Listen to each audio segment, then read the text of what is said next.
ప్రస్తుతం మంత్రి జూపల్లి కృష్ణారావు మాట్లాడుతున్నారు. లైవ్ చూద్దాం.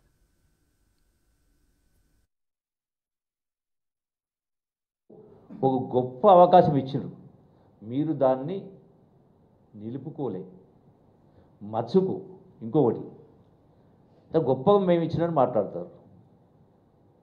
2023 ఎన్నికల కంటే ముందు, బహుశా ఆగస్టు సెప్టెంబర్లో రైతు భరోసా ఇవ్వడానికి సుమారుగా ఆ 7,000 కోట్ల రూపాయల రింగ్ రోడ్ అమ్మలేదా మీరు?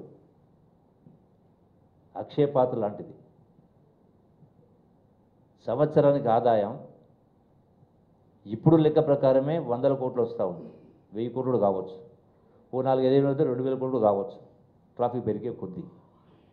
అంటే కేవలం 7 సంవత్సరాలు 8 సంవత్సరాల లోపల 10 సంవత్సరాల లోపలనే మొత్తం 7 కోట్లు వస్తాయి. కానీ మీరు 30,000 సంవత్సరాలకు ఇచ్చింది కదా. అంటే అత్త సొమ్ము అల్లుడు దానం చేసినట్టుగా. ఇటువంటివి కోకొలలు ఉన్నాయి, ఉన్నాయి, మాదిరిలో ఉన్నాయి. అసలు అంటే ఇంత ఇర్రెస్పాన్సిబిలిటీ, బాధ్యత రాహిత్యంగా ఎవడైనా 5 లక్షల బాకీకి 30 కోట్లు చెల్లిస్తారా? ఒక ముఖ్యమంత్రి ఉండి 5 లక్షల బాకీ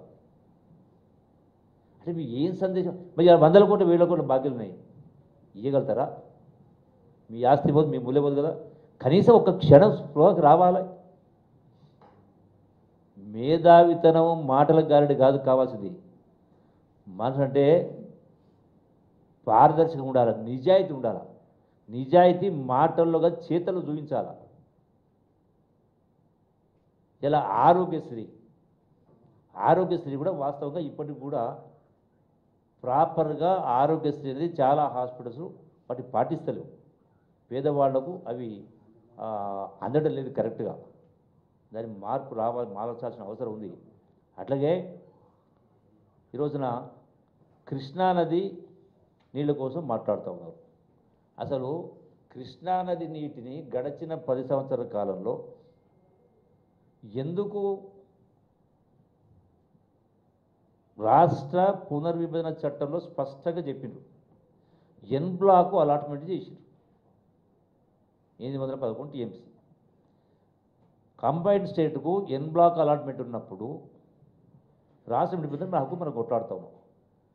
ఏ చట్టం ప్రకారం మీరు ఆంధ్రప్రదేశ్ ప్రభుత్వానికి 511 టీఎంసీ అనుకుంటా, సబ్జెక్ట్ టు కరెక్షన్, 500 పైన టీఎంసీ ఆంధ్రప్రదేశ్కి ఇచ్చారు, తెలంగాణకేమో 299 ఇచ్చారు.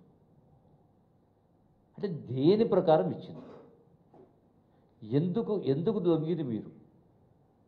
అంటే మీరు సర్కమ్స్టెన్షియల్ ఎవిడెన్స్ ఆంధ్రప్రదేశ్కి అవకాశం ఇచ్చారు. ఎందుకు ఇవ్వాల్సి వచ్చింది? మనకెంత అవసరం వాళ్ళకి అంతే అవసరం కదా, మనకు హక్కు ఎక్కువ ఉంది కదా. అంటే రాష్ట్ర నీటి వనరుల దృష్ట్యా, క్యాచ్మెంట్ ఏరియా ప్రకారం చూసినా, అంతర్జాతీయ న్యాయ సూత్రాల ప్రకారం చూసినా కూడా మనకు న్యాయంగా చట్టపరంగా రావాల్సి ఉంది. ఉండగా కూడా మీరే ముందే వాళ్లకు ఆ యొక్క హక్కులు కట్టే పరిస్థితి తీసుకొచ్చింది. అయినా మా ప్రభుత్వం వచ్చిన తర్వాత దానిపైన పోరాటం చేసిన కారణంగా గౌరవ ముఖ్యమంత్రి గారైనా, ఇరిగేషన్ మినిస్టర్ ఉత్తమ్ కుమార్ రెడ్డి గారైనా దానిపైన ప్రాపర్గా స్పందించిన కారణంగా కోర్టు ద్వారా మనకు తీర్పు అనేది మనకు అనుకూలంగా వచ్చింది. మళ్ళీ రీఅలొకేషన్ టోటల్గా చేయాలి దానిపైన. సో మనకు అవకాశం అనేది కొంత మనం అందిపుచ్చుకోవడం జరిగింది. ఇది ప్రధానమైనటువంటి అంశం. మళ్ళీ వీళ్ళే మాట్లాడతారు. ఆ రోజు మాట్లాడలేడు కేసీఆర్, నేను సాక్ష్యం కదా బూత్పూర్ మీటింగ్లో పాలమూరు రంగారెడ్డి ఎత్తిపోల పథకం సందర్భంగా నేను కుర్చీ చేసుకుని కట్టిస్తా, 2 సంవత్సరాలు పూర్తి చేస్తాను. అంటే అది 2015 నాకు తెలిసి, 2015 నుంచి 2024 10 సంవత్సరాలు ఉన్నారు కదా. ఎందుకు చేయలే? ఒక్క చుక్క నీళ్ళు ఎందుకు? మరి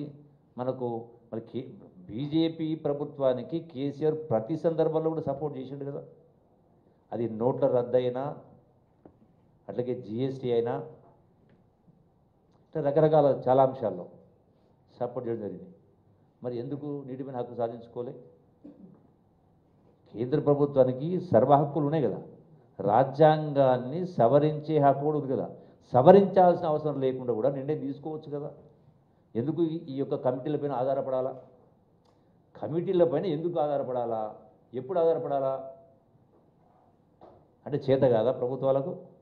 అధికారం ఉండి చట్టం ఉండి న్యాయం ప్రకారం చేయడానికి చేత కదా? అంటే మాకు చేత కదనే మీకు పెండింగ్ పెట్టింది గతంలో కానీ ఇప్పుడు కూడా.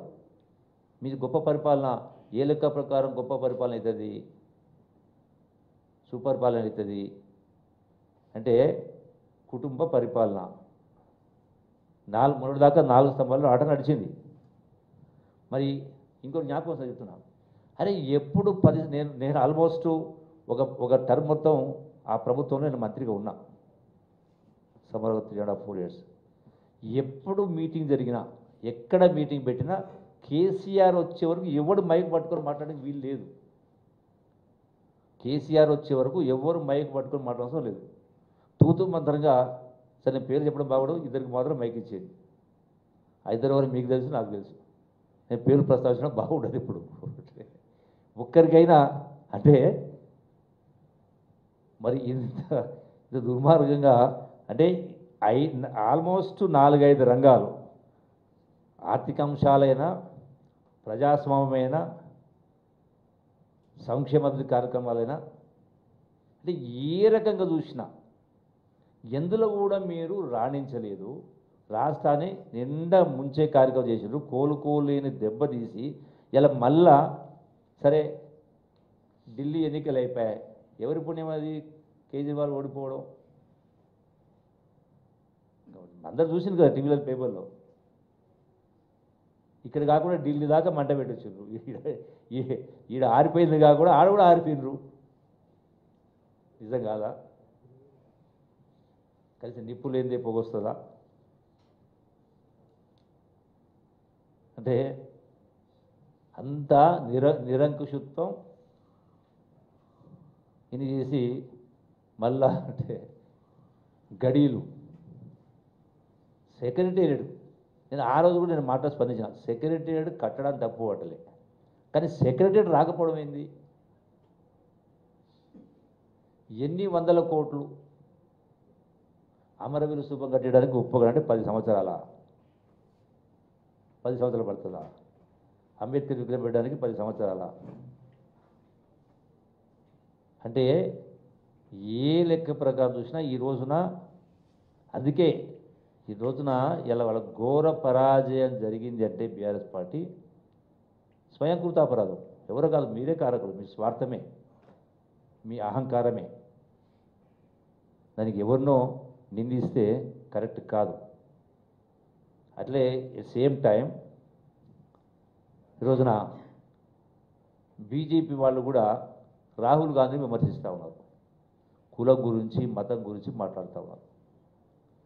అసలు విమర్శించేటువంటి నైతిక అర్హత ఉందా బీజేపీ వాళ్ళకు కూడా? బీజేపీ వాళ్ళు నేను కోరిన, రాహుల్ గాంధీ అంటే ఇందిర కుటుంబాన్ని విమర్శించే హక్కు. అరే మీరు గాంధీని గురాను గారు కట్టేసి మాట్లాడతారు.